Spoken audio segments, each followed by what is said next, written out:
Magat po ng aking pong topic is renew your strength. Yan. Sino gusto ng strength? Gusto ba natin ng strength? Gusto ba natin ng lakas ngayong 2026? Sino dito yung napagod last year? Diba? Marami kang ginawa, marami kang effort, marami kang struggle. Because of that, nako, sobrang pagod ka. Sino dito hanggang ngayon pagod pa rin? Hanggang ngayon, di ba, tayo po ay nasa third Sunday na, feeling natin talagang wiring-wiri na tayo, pagod na tayo. Tignan mo nga yung katabi mo. Yan, mukha ba siyang pagod? Sabihin mo sa kanya, kaya mo yan. Yan, samahan mo ng tapik, kaya mo yan, kapatid. Kung feeling nyo po, kayo po ay sobrang pagod na, hindi po, you know what, kung feeling nyo lang kung feeling nyo kayo po ay pagod na, you know what? Hindi po sagot lagi agad ang pag-ayaw. Maybe what we really need is to renew our strength. May kausap ako. Maaring totoo naman pagod ka. Pero minsan sa ating kapaguran, ang marami o ilan sa atin, dahil sila ay nararamdaman nila, pagod na ang katawan nila, katawan lupa nila, pagod na ang puso nila, pagod na ang espiritu nila. Ang sagot nila ay pag-ayaw. Pero hindi po tayo umaayaw. At tayo po sa Panginoon, we are conqueror. Ibig sabihin, tayo po ay mananagumpay. Hindi po tayo sumusuko. Hindi po tayo umaayaw. Maybe what we need this year, 2026, what we need is renewal of our strength. May kausap. Kahit gaano po, you know what, kahit gaano po tayo kalakas, kahit gaano po tayo kalakas last year, importante pa rin that we renew still our strength. Feeling natin, ay hindi, pastor, nakaya ko. Feeling natin, sobrang lakas naman natin. Pero laging ang instruction ni Lord sa atin, still, every year, we need to renew your strength. Tama po ba? Di ba't ang palakol, kahit gaano katalas yan o ang itak, hasain mo ng hasain niyan isang beses, napakatalim niyan, pero hindi yan mananatiling matalim. Tama, kailangan niyan laging hinahasa. At ganoon din po tayo. Tama, kailangan nating hasain tayo, tawag dito, tabasin tayo, i-prune tayo, para tayo ay manatiling malakas. Ma-regain natin yung dati natin lakas. Amen? At kahit anointed pa tayo nung nakaraang taon, o yung mga nagdaang maraming taon, sa totoo lang, yung anointing din po natin, na kahit gaano kalaki anointing mo last year, nauubos yan. Sabi mo sa katabi mo, nauubos yan. Ama, kaya nga iba, marami po ang huminto na. Yung iba ay huminto na, yung iba ay umayaw na, maybe because napagod sila, maybe because diba, na-drain sila, umayaw na sila because nawala yung kanilang strength. Yung tinatawag na resilient, persistent, diba, yung unstoppable spirit, nawala na ng lamig na because nawala yung totoong strength. May kausap ako.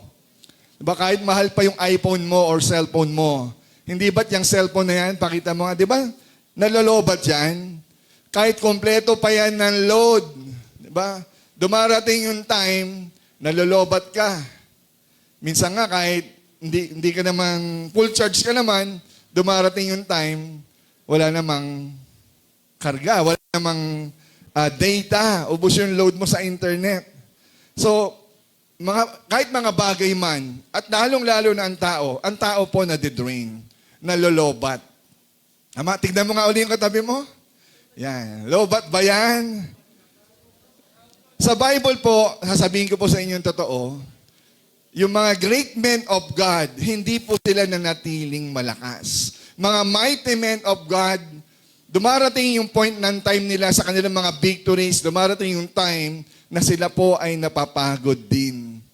Elijah, di ba?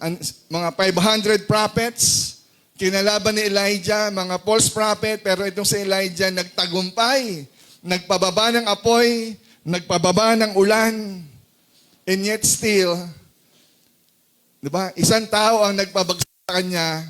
Sino yon? Jezebel. Tama? At ang sabi ni Elijah sa kanyang depression, feeling niya, meron siyang mental illness, napagod na siya, hindi ko na kaya. Kaya sabi niya, Lord, I have enough. Lord, sobra na, marami na akong ginawa. Pwede ba patayin mo na lang ako? Dumating ba sa point ng time nyo na kung saan sa sobrang kapaguran natin, sa sobrang kalungkutan mo, sa sobrang depression, kunin mo na ako, Lord. Diba? Minsan kumakapit ka na sa pader. Diba? Ganun po si Elijah. And even many people of God, even Samson, na isa na yung pinakamalakas na tao sa buong mundo, pero dumating pa rin sa punto ng buhay niya na kung saan naubos at nawala yung kanyang super strength. Even David, sinasabi niya yon. Si David, a man after God's own heart, nakaranas ng na-drain siya. Kaya sabi niya, Lord, restore to me. Restore mo, God, the joy of my salvation. Maraming beses ang umiyak. Maraming beses na, Lord, di ba, sa sobrang depression niya, sa sobrang galit niya, ang prayer niya, Lord, patayin mo lahat ng kalaban ko. Pero dati ang prayer niya, Lord, give them wisdom. Lord, tulungan mo, di ba? Ayusin mo, God. Pero dahil sa sobrang galit niya, di ba, yung imprecatory prayer niya, yun na. Even Paul, many times, di ba? The great apostle, Apostle Paul, nakaramdam po yan ng panlulupaypay o kapaguran. Even your pastor, ako po, maaring malakas, nakakaranas din po ako ng kapaguran, nakakaranas din po ako ng kagaya ng nararanasan nyo, napapagod, nilalagnat, inuubo, minsan, nasyashock din. Diba? Lord, yung due date, naghahabol din ng due date. Yung nararanasan nyo, nararanasan ko rin. So, lahat po tayo, we are losing our strength. At mahalaga po that all of us, as believers, we must renew or we must regain our strength. Amen. Ngayon po, magbibigay lang po ako para mas lalo po tayong lumalim. Ano po yung causes? What are the causes or what causes or what drains our strength? Bakit po tayo napapagod, nanghihina, o yung marami na sa atin talagang halata na nanglulupaypay?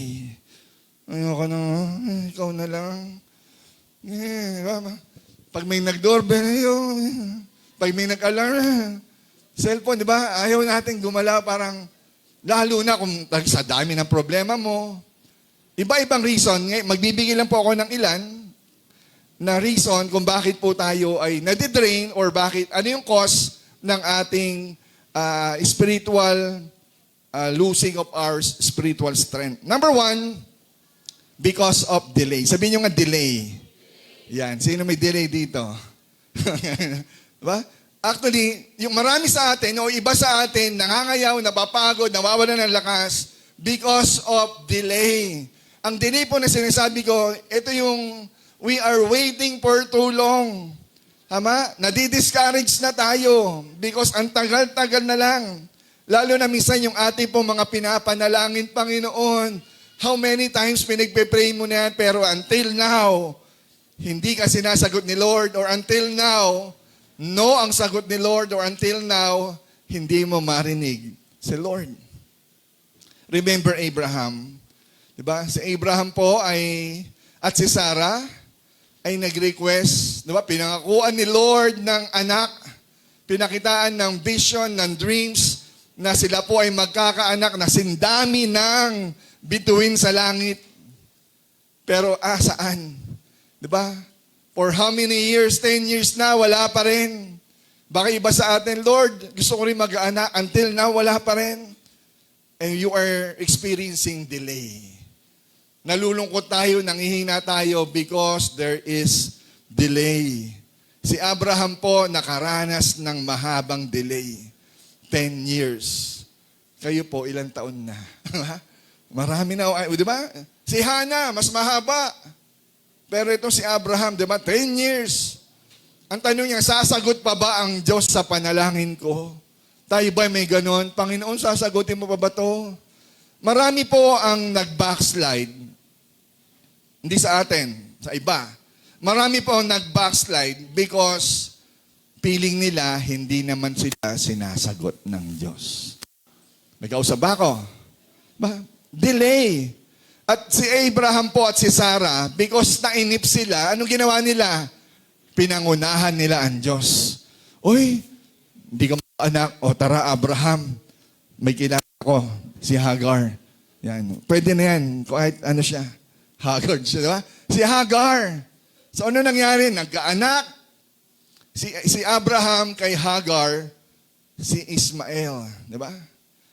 So to cut the long story short, ibig sabihin, hindi yun ang design at with the Lord in the first place. Diba? Si Lord ay nangako kay Abraham at kay Sarah na sila ay magkakaanak. Hindi si Abraham magkakaanak sa ibang babae, kundi dapat kay Sarah or kay Sarai. May kausap ako. Maghintay man. Lord, darating ka pa ba? Baka, actually, it's biblically said, in the last days, marami ang mangangayaw sa Panginoon. Marami ang tatalikod, mag-apostasize, magiging apostasy. Talagang tatalikod sa pananampalataya nila. Kuno. Mangangayaw sila dahil nainip sila sa pangako ng Diyos. Sasabihin natin, kagaya ng sinabi sa 1 Peter chapter 3, verse 4, sasabihin nila, nangako siyang darating. Hindi ba? Di ba si Lord nangako darating? Nasaan siya? Namatay na ang ating mga ninuno, ngunit wala pa ring pagbabago, buhat ng likhain ang mundong ito. Lord, ang gobyerno namin ganun pa rin. Since day one, iba-ibang presidente, ganun pa rin. Si Lord nangako. Ang mga presidente natin nangako, kailan magkakaroon ng pagbabago. Ganun pa rin ang bundong ito. Baka tayo, no? Lord, talaga ba darating ka? Parang hindi naman eh. So gagawin na natin, gusto natin gawin kahit masama, kahit mali. Sabi mo sa katabi mo, huwag kang mainip. Patience is the key. Patience is the key. Mahalaga po ang pagtsatsaga. Maghintay tayo. Hindi porket ginusto mo, kailangan matanggap mo. Hindi porket nakita mo, sa'yo na. Kailangan mo maghintay. Ang ganda ng kotse na to, ang ganda ng bahay na to, akin na to. Diba? Darating yan. But patience is the key. Sabi nga na Isaiah 60 verse 22, diba sabi dyan, when the time is right, I the Lord, sabi ng Panginoon, I the Lord will make it happen. Ayan ang pangako sa delay. Maaring ngayon nakakaranas tayo ng delays, hindi ka agad natin natatanggap, huwag kang mawalan ng lakas. Hindi porket may delays, manlulupaypay ka na. Ang sagot ni Lord, when the time is right, when you are right, kapag ang puso mo ay right na, the Lord will make it happen.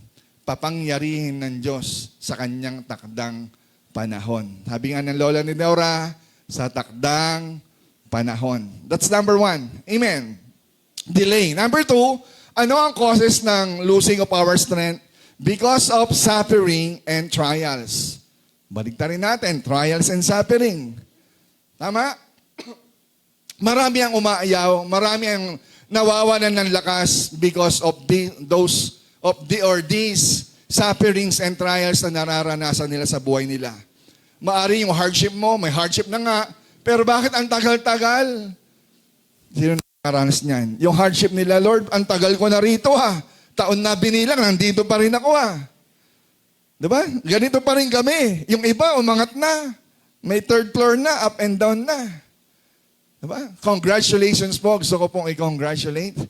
Diba? Sila Patrick at Mika sa kanila pong bagong bahay. Diba? First floor hanggang second floor hanggang third floor, meron nakaabang. Grabe na to. Papurihin po ang Panginoon sa inyo pong mga buhay at bahay. Amen. Glory to God. Mga prolonged hardship. Yung iba sa atin, umayaw na because of our illnesses. Ano ba yung sakit ko? Ang tagal-tagal na. Sabi mo, Lord, pagagalingin mo, ba't may sakit pa rin ako? Sino may sakit dito? Yung bang sakit po natin ang nag-cause ng ating drain, ng ating strength? Yung inyong mga nararamdaman sakit? O yung iba sa atin, nawalan ng lakas because of loss? Nawalan tayo ng gamit, nawalan tayo ng mga mahal natin sa buhay, the loss of our loved ones.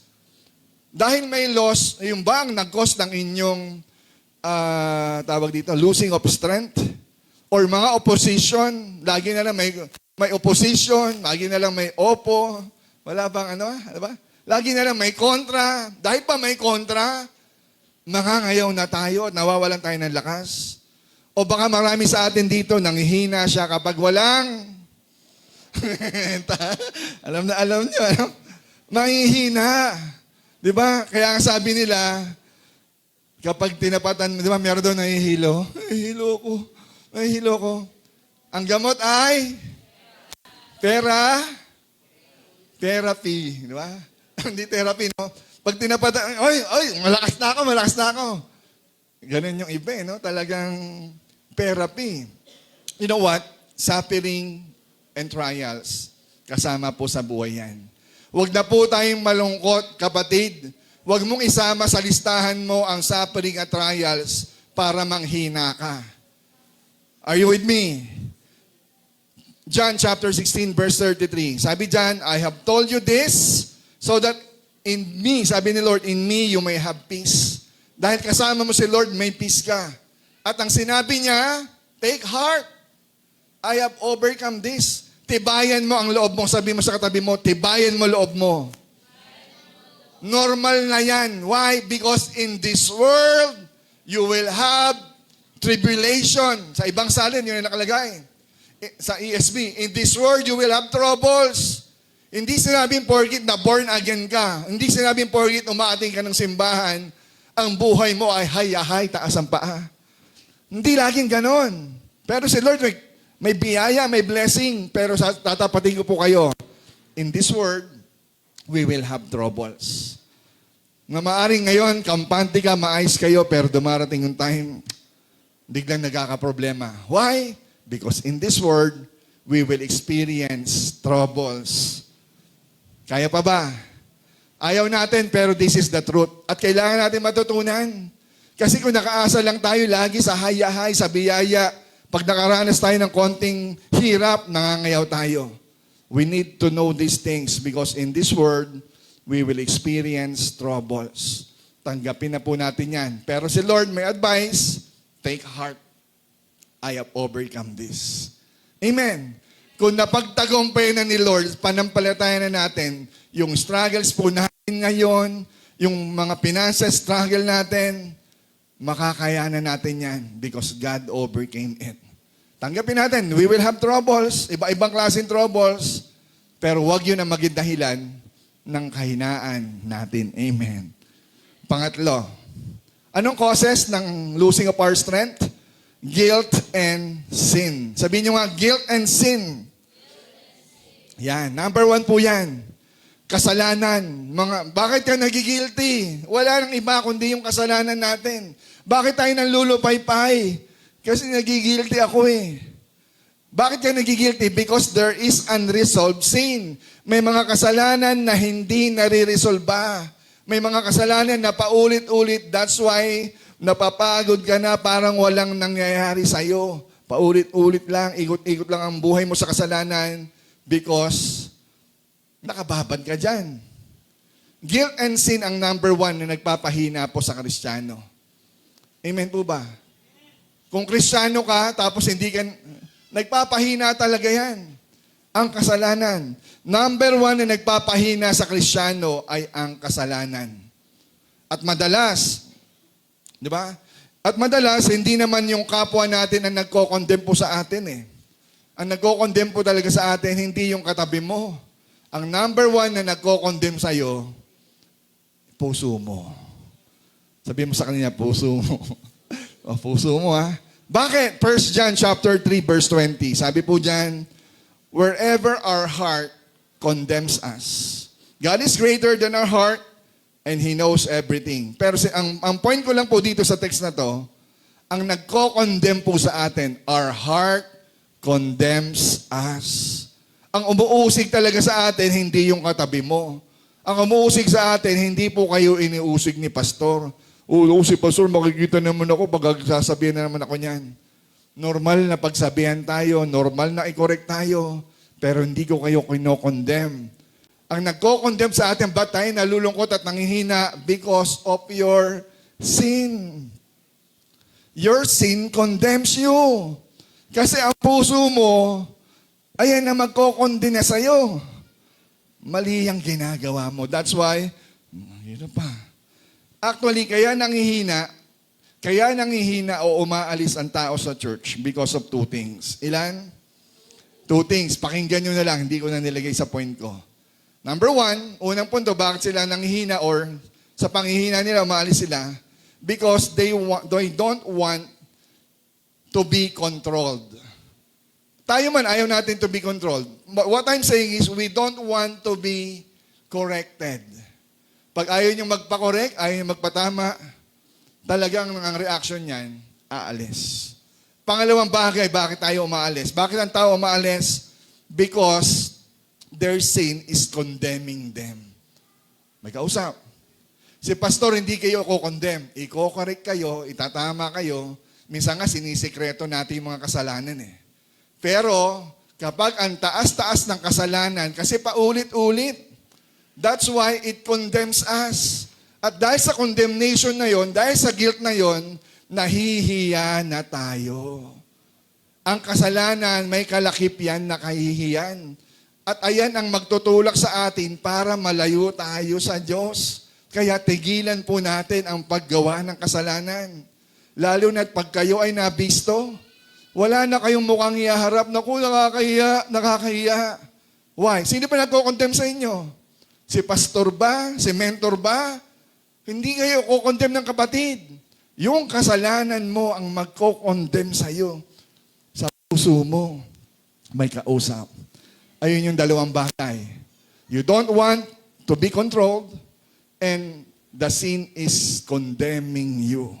Sa totoo lang, dalawa lang din ang pwede natin gawin sa ganitong sitwasyon. Either, dalawa lang po. Magpaayos ka or magpasaway ka. May kausap. Lahat naman nakukuha sa pag-uusap. Ayusin natin ang bawat isa, mag-adjust tayo, mag-usap tayo, magpapaayos ka, or magpapasaway ka. May kausap. Sin and guilt. Therefore, ilan ba to? Konti lang. Hindi na binilangan eh. Okay, number 4, weariness, stress, and burnout. Ayan. Sino nakaka-experience niyan?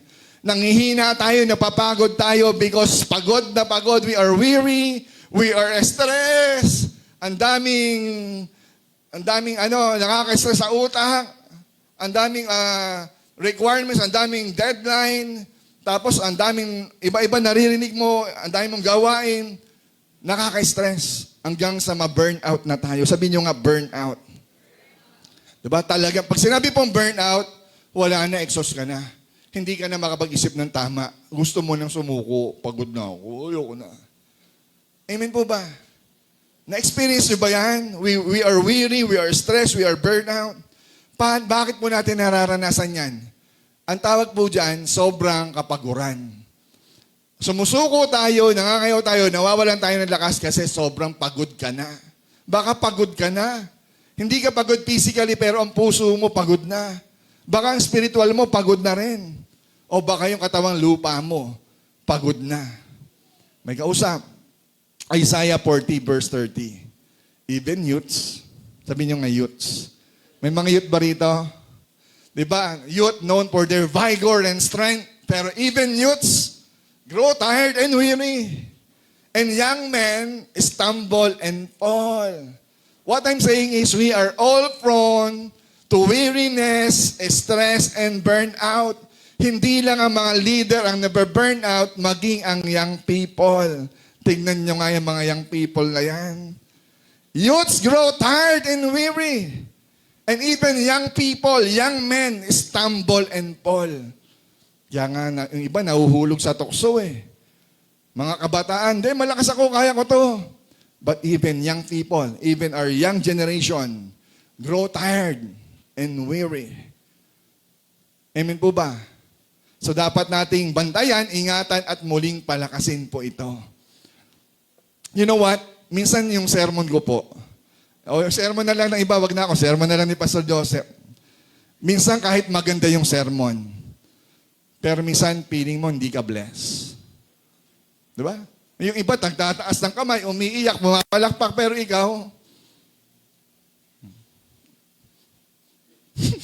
ang tagal, walang dating sa'yo. Bakit? Pagod ka kasi. Sabi mo sa katabi mo, huwag mo na nga sabihin, tignan mo na lang. Diba? Baka tayo, ang ganda ng message, pumapalakpak ang iba, natutuwa sila, pero ikaw, ba't ganon? Kasi sobrang pagod ka na. Amen po ba? Misa nga yung, si Pastora Tina, Papa, ang ganda ng message mo. Ah, talaga? Pag-uwi ko ng bahay, sa akin lang naman ang ganda pala yung message ko. Ba't hindi ko naramdaman? Kasi, pagod si Pastor. Hindi niya naramdaman yung maganda at pangit kasi sobrang pagod na siya. Ba? So, dapat tayo ganoon din. So, that's why, minsan tayo nararamdaman natin, hindi mo ma-appreciate yung ganda ng mensahe. Baka puyat ka. Tignan mo nga yung katabi mo uli. Huy, gising. Baka puyat. Saan ka ba tayo napupuyat? May kausap ako. We go tired and weary because of we are stressed and burned out. O ano pang reason? Sabi mo nga, nawalan kasi tayo ng joy. Sabi mo nga, joy. Yan. Ayan ang number 1. Bakit tayo nangihina? Kapag nawala yung joy. Tama po ba? Bakit ka nawalan ng joy? Kasi, ubus na ba? Ang lakas gumamit ni ate. Ang lakas gumamit ni ate. Ginawan tubig. Nawalan tayo ng joy. You know what? Normal na mapapagod tayo. Especially yung ano po natin dito, yung tagalinis, si Michelle, di ba? Ang aga naman pumunta ng simbahan na to. Wala pang susi. Nambubulabog na ng kapitbahay sa taas. Alas 8 pa lang, nandito na. Nakakapagod. Puyat na nga nung Sabado, pero maaga pa rin. Hindi ka ba napapagod? Why? Because I believe there is joy. Tama ba, Michelle? Kasi kung wala kang joy, ititigil ka na eh. Hirap naman nito, hindi naman kami sinisweldoan ng pastor namin. Pero kung may joy ka, yung mga pastor po rito, kung ang pastor niyo po walang joy, hindi niya po gagandahan ang preaching niya. Pwede na yan, preach na lang. Ganon din yan, paulit-ulit, taon-taon na lang, yan ang preach natin. Ganon din naman wala naman mangyayari. Kapag ang leader o ang isang tao nawalan ng joy, nawala na rin ang kanyang strength. Amen po ba? Bakit nawalan ang joy? Sa totoo lang, nawala ang joy dahil iba na ang source ng joy mo. Ayun ang totoo. Na iba na yung source ng joy mo. Baka ang kaligayahan mo ay hindi na si Lord. Baka iba na. Baka ang mundo na. Dati natutuwa kang aga-aga mo sa church, excited kang umaten. Pero ngayon hindi na. Sa totoo lang, nawala na iba yung joy mo. Hindi na si Lord ang joy mo. May kausap ako. Nehemiah 8:10. Because the joy of the Lord is our strength. Ang joy ni Lord ang ating pong lakas. Kapag nawala yung joy in the Lord, then nawala ang strength mo.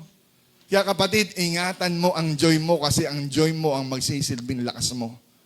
Tama po ba? Yung kaligayahan natin, that is our strength. The joy in the Lord is our strength. Is that an amen?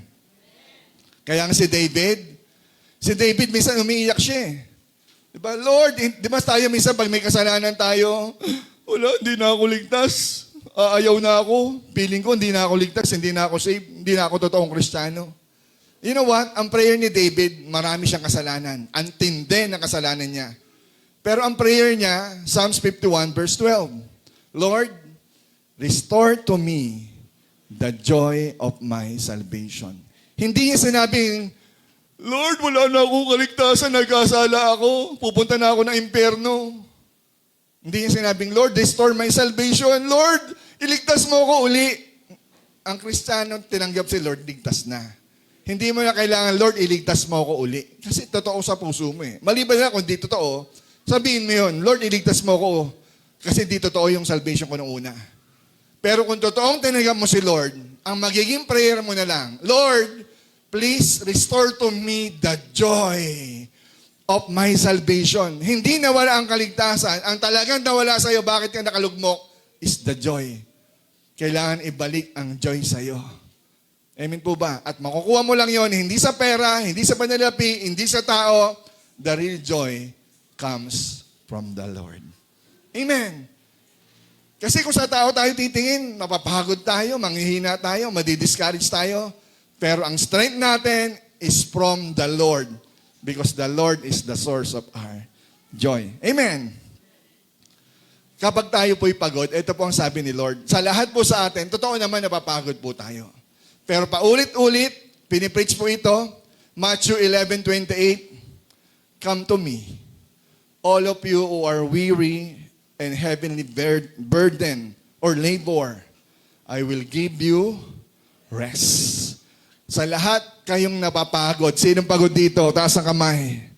Kung tayo napapagod, hindi po ako may sabi. Si Lord, kung pagod ka na kapatid, aminin mo. At sabi ni Lord, come to me. Tara anak, lapit. Come to me and I will give you rest. Amen po ba? Ayun lang gawin natin. Pagod tayo, aminin natin. Let's come to God and God will give us rest. Amen. Number 5, anong reason pa ba't nanghihina tayo? And last na ba to? Tama, last na po. Last is disappointment. Sabihin nyo nga, disappointment. Yan, sinong disappointed dito? Nawawalan tayo ng sigla, nawawalan tayo ng lakas kasi disappointed tayo. Bakit ka disappointed? Kasi feeling ko, binitrade ako eh. Feeling ko, iniiwan ako eh.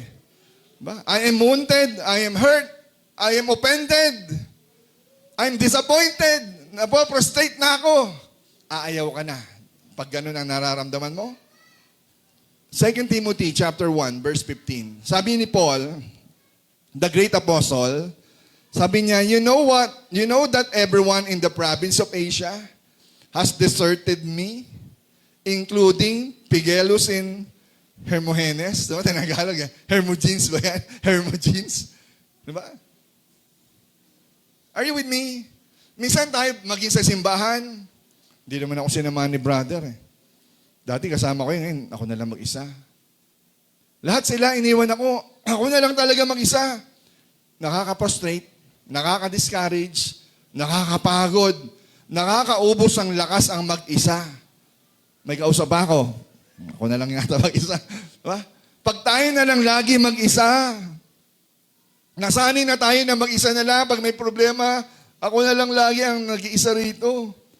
Pag nagtatapon ng basura, sino naiiwan na nagtatapon mag-isa? Malungkot ba yon? Si Pablo, naranasan niya yon. Everyone has deserted me. Maging si Jesus Christ, alam niyo bang iniwan siya? Sabi niya sa mga, di ba, libo-libo, 5,000 ang sumusunod kay Jesus. Tapos ang ilan na lang natira, sabi niya sa disciples niya, iiwan niyo rin ba ako? Sabihin mo nga sa katabi mo yan. Michael, sabihin mo nga yan kay Jane, iiwan mo rin ba ako? Iiwan mo rin ba ako? Ayun po yung nakaka-disappoint. May kausap ba ako? Kaya pa? Sinasabi ko lang po yung reason kung bakit tayo napapagod ng hina. Baka ito yung mga reason. You know what? Sabi nga, na-hurt kasi ko eh. I was wounded. Ayoko na. I'm suko na ako. Wala na akong lakas. Ito po ang encouragement sa atin ni Jesus Christ sa Gospel of Luke, chapter 17, verse 1. It is impossible that no offenses should come. Amen. Ang ibig sabihin lang niyan, alisin na natin yung naunang sentences kasi ito lang ang word niyan eh. Offenses will come. May kausap. Given na darating talaga lagi yan na tayo ay ma-o-open. Bakit? Kasi may nang o-open sa atin. Sinasadya niya man o hindi, sabi ng Bible, offenses should come. Darating yan sa buhay natin. At tayo bilang lumalalim sa Panginoon, hindi kaagad tayo nangangayaw na open dapat maging unoffendable tayo. Sanayin na natin. Open ako ni sister. Si Pastor Joseph, kahit pastor ko yan, minsan na-open ako niyan. Minsan di nagre-reply yan. Diba? Hugot ba? Sumasagot ka na. Diba? Minsan kahit mga misis natin, ang tagal-tagal mo lang kasama, hindi ka pa maintindihan. Na-open, nakaka-open ka na. Pinapahinto mo na yung sasakyan. Wala ka naman sasakyan, di ba? Stop the car. Na-open tayo. Tanggapin na natin na darating minsan na na-open tayo sa kapwa natin. Minsan sa pastor natin. May si pastor nakaka-open. Baka nga iba sa inyo na-open sa preaching ko ngayon eh. Sorry na po, patawarin niyo na ako. Preaching lang. Sumbong ko kay Lord. Dapat we must become unoffendable. Tanggapin na natin. Ma-open tayo saglit. Normal, ma-open tayo eh. Pero ang sagot po dyan, kung ibig sabihin, offenses will come. Pag hindi mo matatanggap yon, hindi ka magpapatawad. Kaya kailangan, pag na-open ka, hindi siya perfect eh. Dahil hindi siya perfect, ma-open ka niya. Kasi kung perfect siya, hindi ka niya i-open eh. Dahil hindi siya perfect, na-open ka. Sino may problema ngayon? Dalawa na kayo. Para mawala yung ganyang nararamdaman, magpatawad ka. Tapos ang usapan, reconcile. Hanggat walang kapatawaran, tapos. Ang samahan sa pamilya, hanggat hindi nagpapatawad, tapos ang usapan. Pero the moment na nag-forgive, nasisettle, naayos, nako-connect, bumabalik uli na re-restore. Kasi merong forgiveness. Amen? Ngayon, tapusin na natin. Paano natin i-renew ang ating strength? Kanina 5, ngayon 4 na lang. Bawalan natin. Number 1, how to renew our strength? Sabihin nyo nga, admission. Ang hina, admission. Para tayo ay bumalik ang lakas natin, para tayo ay gumaling, kailangan mong i-admit. Magkaroon ka ng honest admission or honest examination sa sarili mo. Kung gusto mo mag-renew ng strength, maging tapat ka, maging honest ka. I-admit mo. I-admit mo na talagang mahina ka. Aminin mo kung saan ka nagkamali. Hanggat walang pag-amin, hindi ka mag-move forward. Hanggat walang pag-amin, hindi ka gagaling. Because renewal begins with truth and not with denial. Huwag mo i-deny. Hindi, kaya ko pa. Malakas pa ako. Hindi ako galit sa'yo. Suntukan pa tayo eh. Ha? Hindi ako, di ba? Aminin mo na galit ka. Aminin mo na na-open ka. Para gumaling ka, kailangan may pag-amin. Pag tinanong ka, kamusta?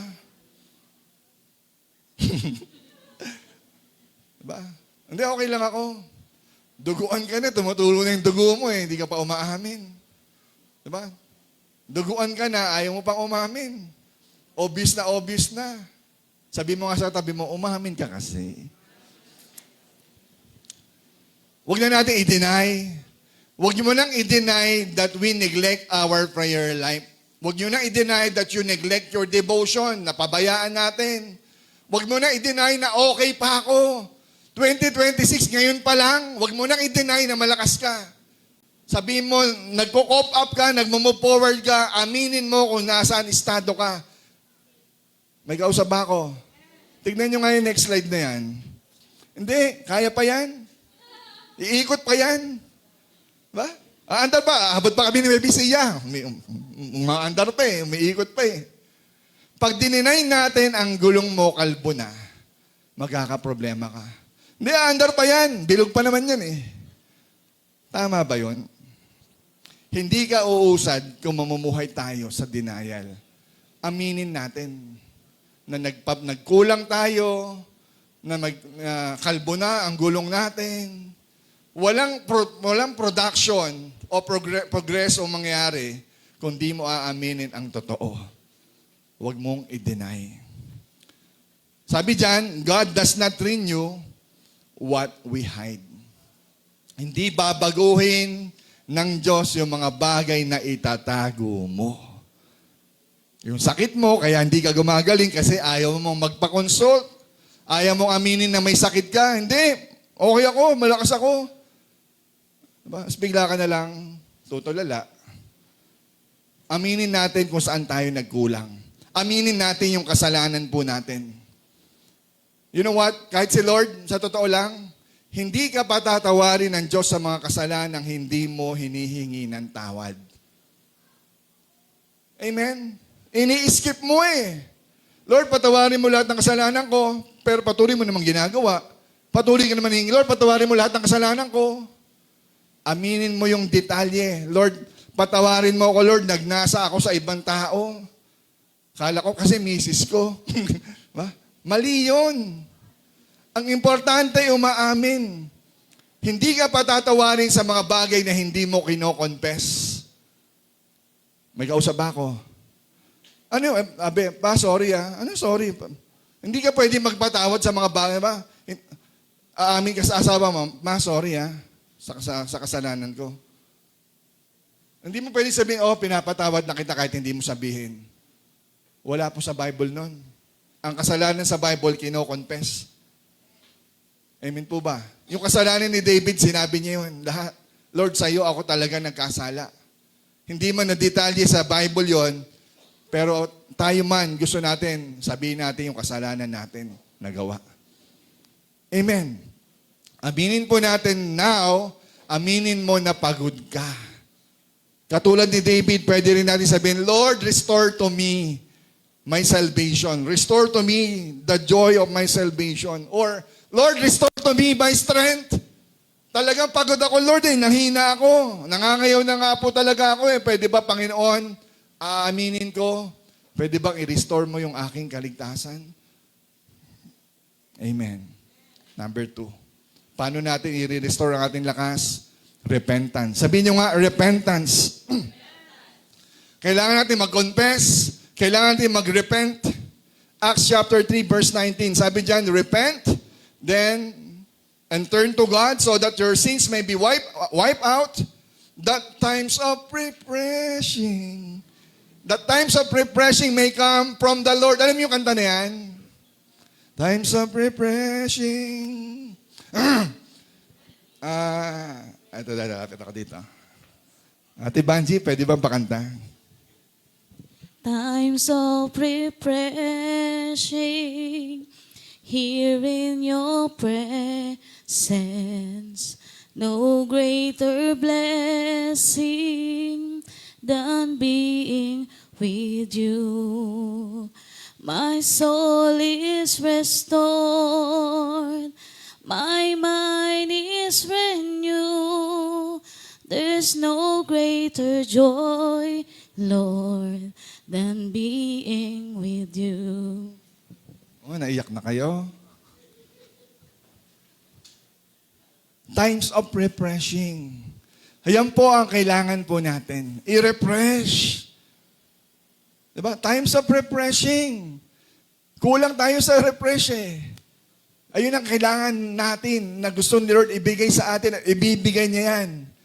Yung refreshing of our soul, refreshing of our spirit. Pagod ka na, pero hindi mo makuha kasi hindi ka umaamin. You know what? Next slide mo nga kuya para makita lang nila.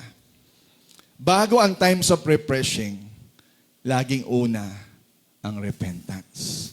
Walang refreshing, walang pagbabago, walang anointing kapag walang repentance. Walang pagsisisi. Umamin ka na, ngayon pagsisihan mo na. Kapag nagsisi ka, doon palang darating yung refreshment.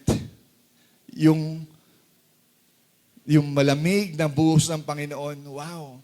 Salamat God. Yung paglilinis. Walang paglilinis, walang anointing, walang pagbabago hanggat walang pagsisisi. 1 John 1:9. If we confess our sins, God is faithful and will forgive us and cleanse us from all our unrighteousness.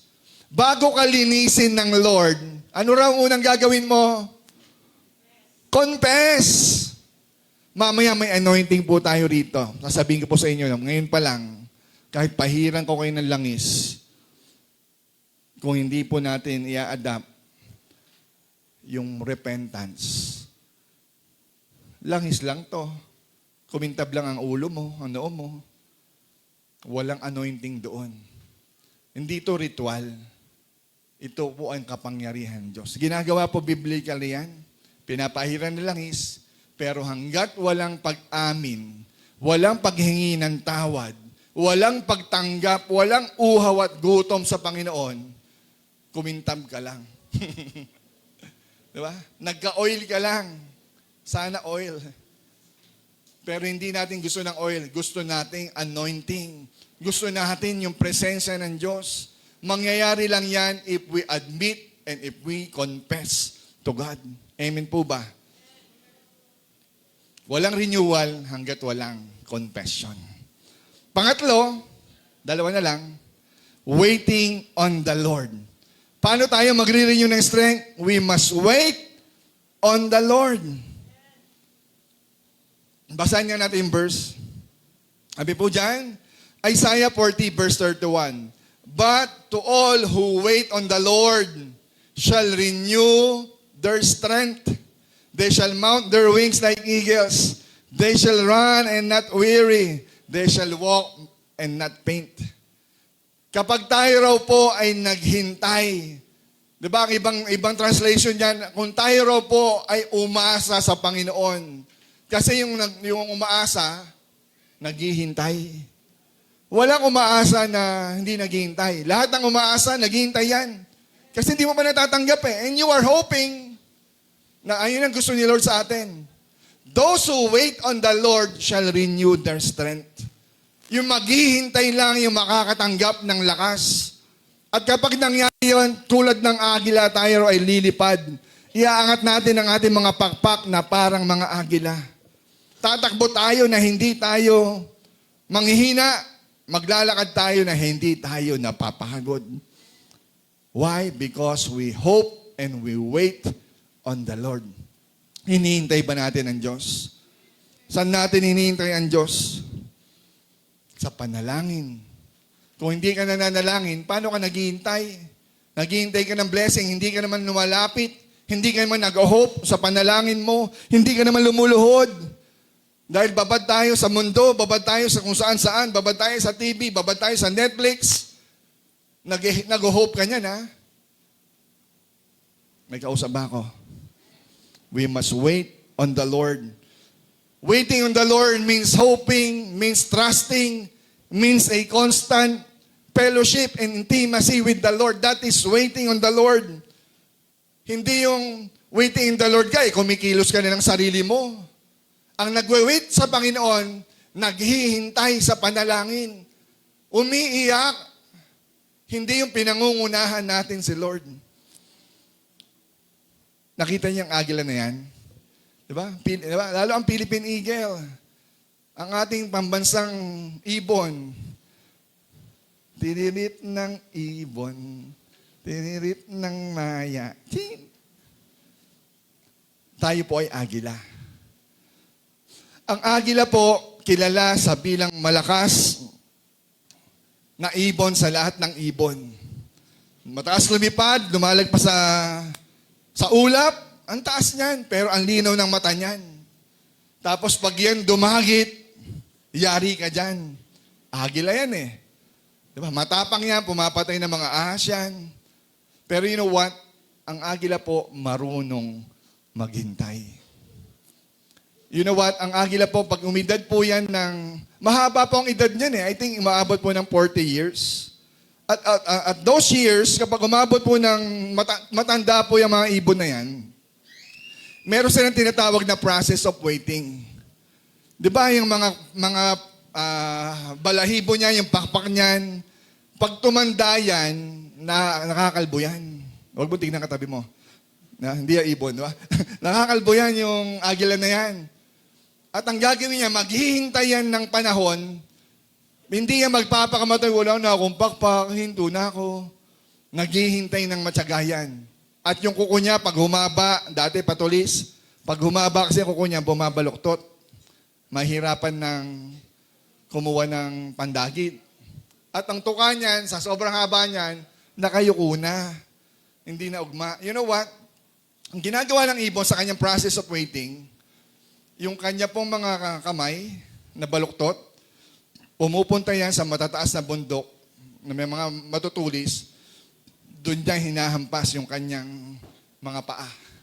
Masakit po yun. Tinatanggal niya mismo yung kanyang mga kuko at matagal yan maghihintay para tumubo muli. Maging ang kanyang beak, yung baluktot na tuka, hinahampas niya yan sa... Masakit po yun. Diba? There is a process of waiting. At ang waiting minsan masakit. Nasasaktan tayo, napapagod tayo. Pero but those who wait, those who hope, especially in the Lord, will renew their strength like eagles. At pag yan, kahit matanda na yan, pag ang mga claws, o yung kanyang tawag sa Tagalog ng claws, kuko, yung kanyang mga kuko ay muling nanumbalik, grabe, mas malakas kaysa sa una. Amen? Hindi na mapapagod kasi bago na yan eh. Ilang generation pa yan bago uli maagnas yan. Why? Because naghintay. Sabi mo sa katabi mo, maghintay ka. Amen? Samahan na pa ako ni Jenny. Maganda pa rin naman. At lalong gumanda. Lalong sa Mexi. Para bumalik ang lakas, we must be anointed. Sabihin nyo nga, anointed. Yan po ang kailangan natin. Kailangan po natin muli ng anointing. Ano ba ang anointing? Anointing is the power of God. Kailangan natin ng power, hindi power mo, kundi power ng Diyos para gawin yung mga imposibleng gawin. Hindi natin magagawa ang isang bagay, lalo ang gawain ng Diyos kung tayo lakas lang. What we need is the anointing of God because the anointing of God, it is the power of God within us. Nagmamanifest yung kapangyarihan ng Diyos, dumadaloy po yan sa atin. Pinapadaloy niya, ibinibigay niya sa atin. Binubuhusan tayo ng langis, tanda ng kapangyarihan ng Diyos. Bakit po natin kailangan ng anointing? Number 1, empowerment. Sabihin nyo nga, empowerment. But nung si Jesus Christ na bumaba sa lupa, the Spirit of the Lord is upon me because He anointed me to preach the gospel to the poor, to proclaim liberty to the captives, to recovering sight to the blind, and to set liberty to those who are oppressed. Lahat ng ino-oppress ng demonyo, pinapalaya ng Panginoon. Lahat ng may sakit, pinapagaling ng ating Lord. Why? Because of the anointing of the Holy Spirit. At maging tayo man, we cannot do ministry well. Mapapagod tayo, mangangayaw tayo because nawala ang anointing sa'yo. Ang anointing ay hindi permanente. Ito ay binabalik, hinihingi at nire-renew ng Diyos. We need again the anointing of God. Sino kailangan ng anointing dito? Para magawa natin muli yung mission natin. Magawa natin yung purpose natin because kailangan natin ng anointing of God. Ano pang binibigay ng anointing? Pangalawa, sabihin nyo nga, deliverance. Di ba sabi dyan, and the yoke will be destroyed because of the anointing of oil. Nasisira raw yung nakasukbit sa ating mga batok, sa ating mga likuran, sa ating mga leeg because we put the anointing of God.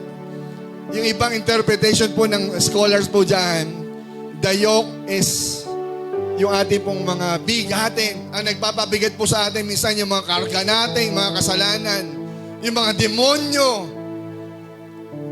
Minsan ang tao, tignan mo, ba't iba itsura niya?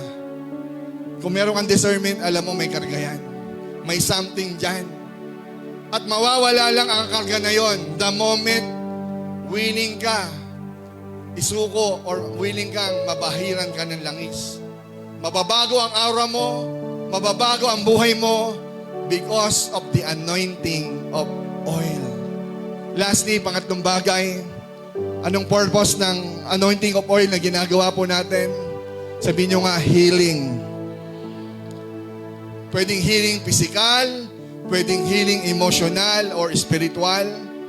Sabi ng Mark 6:13, and they cast out many demons, nagpalayas ng maraming masamang espiritu, and anointed with oil many who were sick and healed.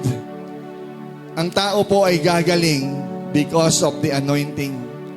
Minsan kahit nagpa-doktor na tayo, there is medical healing, pero meron pa rin tayong tinatawag na divine healing.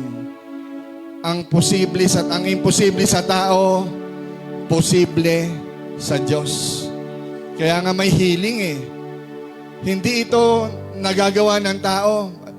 May sasabihin ng doktor, Diyos na lang ang magpapagaling sa iyo. Which is true. Darating yung time na ang tao susuko. Pero hanggat hindi ka sinusukuan ng Diyos, at kung pangahawakan mo yung salita ng Diyos na ito, those who are anointed with oil, those who are sick, they will got their healing. Gagaling sila because sinanggap nila na may pananampalataya na ang Diyos ay nagpapagaling pa rin ng lahat ng karamdaman. Nagpapalay sa masamang espiritu. At nagbibigay at nagpapanumbalik sa atin ng lakas. Amen po ba? 4 na principle, admission. What else? Repentance, waiting in the Lord, and the anointing of oil. Be anointed. Sino po ang handa dito? Gusto niya bumalik yung lakas niya. Sum up na po natin. Iuwi po natin dito sa langis na ito. Pastor Joseph, pwede mo ba ako samahan?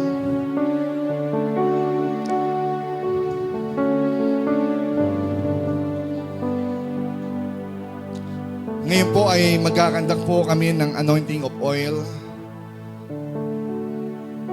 Sana po hindi lang po ito ritual na ginagawa natin. Pangako ng Panginoon, hindi po ang may sabi, ang Lord po. Kung tayo po ay handa na gagawin ang bagay na may pananampalataya, sinusunod lang po natin yung salita po ng Biblia. May balik ang ating lakas, mapalayas ang anumang masamang elemento, masamang espiritu sa ating buhay na nadadamay sa ating pamilya. At tayo po ay lahat ay gumaling, karamdaman, physical man, emotional man, spiritual, may kagalingan sa banal na espiritu ng Panginoon. Thank you, Holy Spirit.